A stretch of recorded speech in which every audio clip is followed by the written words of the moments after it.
नमस्कार दोस्तों। सामान्य विज्ञान के अंतर्गत ये हमारा महत्वपूर्ण प्रश्नों का 5वां पार्ट है और जिन भाइयों ने इस संबंधित प्रीवियस पार्ट नहीं देखे हैं वे हमारे चैनल की पृष्ठ में जाकर देख सकते हैं।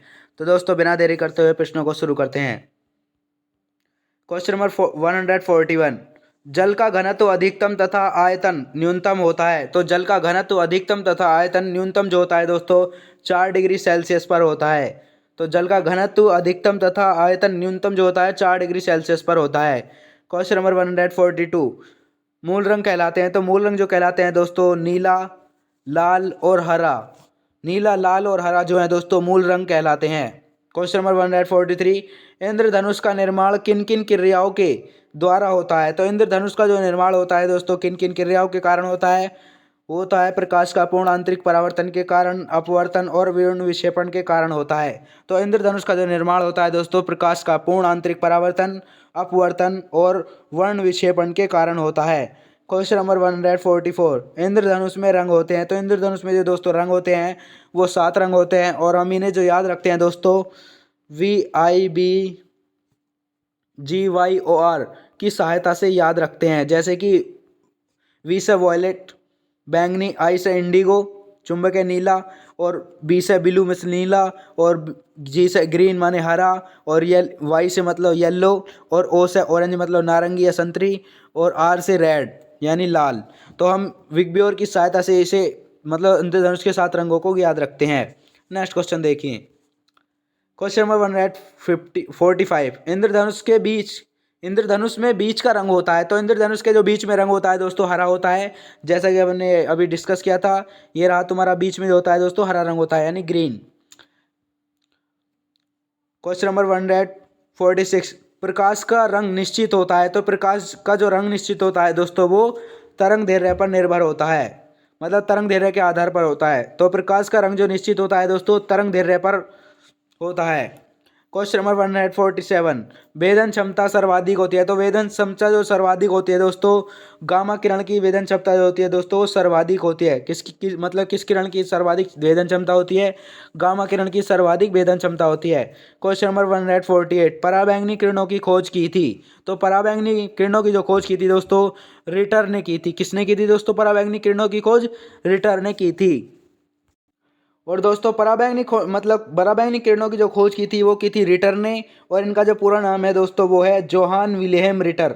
यानी पराबैंगनी किरणों की खोज जोहान विल्हेम रिटर ने 1801 कब की थी दोस्तों 1801 में की। और पराबैंगनी किरणों की खोज किसने की दोस्तों 1801 में रिटर ने की। यानी जोहान विल्हेम रिटर ने 1801 में की पराबैंगनी किरणों की खोज। नेक्स्ट क्वेश्चन देखिए।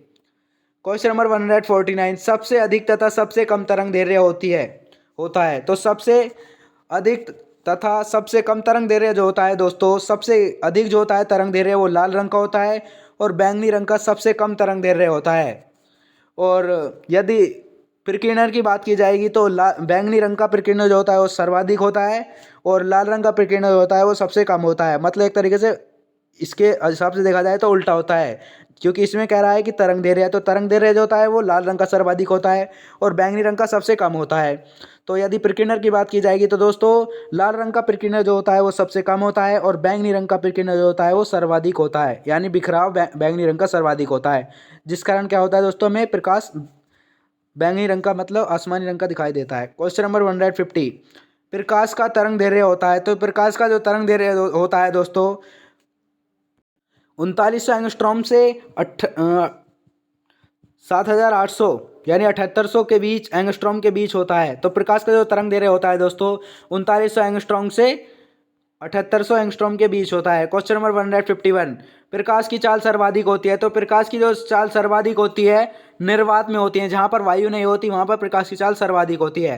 Question number 152। निर्वात में प्रकाश की चाल। तो निर्वात में जो प्रकाश की चाल होती है दोस्तों 3 गुणा 10 की पावर 8 यानी 3 मल्टीप्लाई 10 की पावर 8 मीटर प्रति सेकंड होती है, यानी 3 लाख किलोमीटर प्रति सेकंड होती है। नेक्स्ट क्वेश्चन देखिए। क्वेश्चन नंबर प्रकाश का वेग सर्वप्रथम ज्ञात किया। तो प्रकाश का जो वेग सर्वप्रथम ज्ञात किया दोस्तों रोमर ने किया। तो प्रकाश का वेग यानी प्रकाश की चाल को सर्वप्रथम ज्ञात किसने किया रोमर ने। कब किया दोस्तों 1676 ईस्वी में। क्वेश्चन नंबर 154, अंतरिक्ष यात्री को आकाश काला दिखाई देता है। तो अंतरिक्ष यात्री को आकाश जो काला दिखाई देता है दोस्तों, वो सूर्य प्रकीर्णन के कारण काला दिखाई देता है। क्वेश्चन नंबर 155, समुद्र का जल नीला दिखाई देता है। तो समुद्र का जल जो है वो नीला दिखाई देता है, वो सूर्य प्रकीर्णन के कारण दिखाई देता है। और अंतरिक्ष यात्री को भी आकाश जो काला दिखाई देता है, वो सूर्य प्रकीर्णन के कारण दिखाई देता है काला। और समुद्र का जल जो नीला दिखाई देता है, वो सूर्य प्रकीर्णन के कारण ही दिखाई देता है।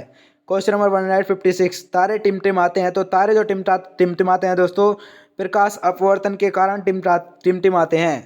तारे किसके कारण टिमटिमाते हैं दोस्तों? प्रकाश अपवर्तन के कारण टिमटिमाते हैं। नेक्स्ट क्वेश्चन देखिए, क्वेश्चन नंबर 157, रेटिना पर बना प्रतिबिंब होता है। तो रेटिना पर जो बना प्रतिबिंब होता है दोस्तों, वो वास्तविक, उल्टा तथा वस्तु से छोटा होता है। तो रेटिना जो हमारे आँख के अंदर होता है, तो उस पर जो बना प्रतिबिंब होता है दोस्तों, वो वास्तविक, उल्टा तथा वस्तु से छोटा होता है। क्वेश्चन नंबर 158, समतल दर्पण में बना प्रतिबिंब होता है। तो समतल दर्पण में जो बना प्रतिबिंब होता है दोस्तों, वो काल्पनिक वस्तु के बराबर और सीधा होता है। तो रेटिना पर बना जो प्रतिबिंब होता है, वो वास्तविक होता है और उल्टा होता है और वस्तु से छोटा होता है। जबकि समतल दर्पण में बना प्रतिबिंब जो होता है दोस्तों, वो काल्पनिक होता है, वस्तु के बराबर होता है और सीधा होता है।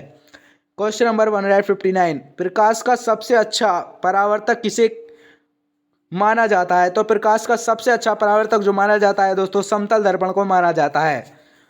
किसे माना जाता, मतलब प्रकाश का सबसे अच्छा जो परावर्तक माना जाता है, समतल दर्पण को माना जाता है।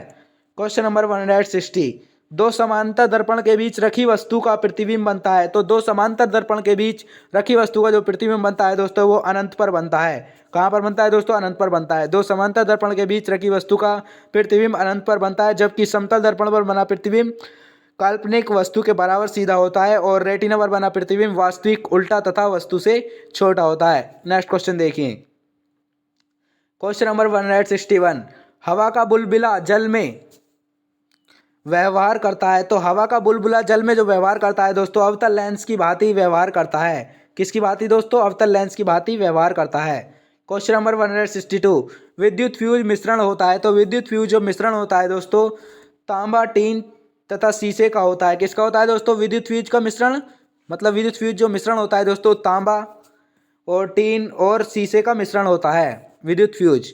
क्वेश्चन नंबर 163, हीटर का तार बना होता है। तो हीटर का जो तार बना होता है दोस्तों, वो नाइक्रोम का बना होता है। जो आजकल हम यूज करते हैं ठंड में हीटर, तो उसका जो तार बना होता है दोस्तों, वो नाइक्रोम का बना होता है। क्वेश्चन नंबर 164, बल्ब का फिलामेंट बना होता है। तो बल्ब का जो फिलामेंट बना होता है दोस्तों, वो टंगस्टन का बना होता है। यानी बल्ब का फिलामेंट या तंतु भी कह सकते हैं।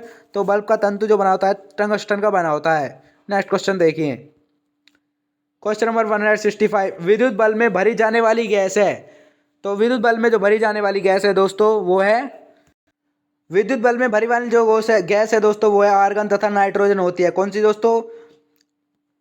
आर्गन तथा नाइट्रोजन गैस का मिश्रण होता है। क्वेश्चन नंबर 166, या कहीं कहीं आपको दोस्तों विद्युत बल्ब में आर्गन भी मिला हो सकता है ऑप्शन में, या नाइट्रोजन भी मिला हो सकता है। तो प्राथमिकता दोस्तों किसे देनी है? आर्गन को देनी है। क्वेश्चन नंबर 166, ट्यूबलाइट में भरा होता है। तो ट्यूबलाइट जो होती है दोस्तों, उसमें क्या भरा होता है? पारे का वाष्प भरा होता है। किस और आर्गन का, मतलब पारे का वाष्प व आर्गन गैस भरी होती है।